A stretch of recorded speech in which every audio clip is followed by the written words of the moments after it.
رسول صلی اللہ علیہ وآلہ وسلم نے فرمایا کہ کسی شخص کو بھی ایک کپڑے میں نماز اس طرح نہ پڑھنی چاہیے کہ اس کے کندھوں پر کچھ نہ ہو۔ صحیح بخاری حدیث 359۔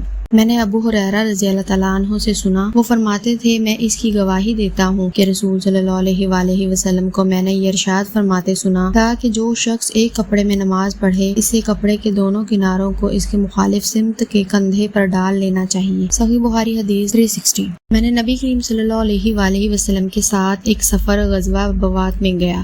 ایک رات میں کسی ضرورت کی وجہ سے آپ کے پاس آیا۔ میں نے دیکھا کہ آپ صلی اللہ علیہ وآلہ وسلم نماز میں مشغول ہیں۔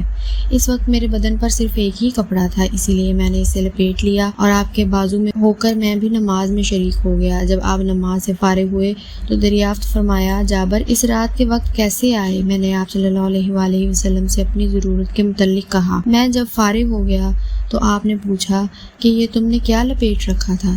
جسے میں نے دیکھا۔ میں نے عرض کی کہ ایک ہی کپڑا تھا، اسی طرح نہ لپیٹتا تو کیا کرتا؟ آپ نے فرمایا کہ اگر وہ کشادہ ہو تو اسے اچھی طرح لپیٹ لیا کرو، اور اگر تنگ ہو تو اس کو تہبند کے طور پر باندھ لیا کرو۔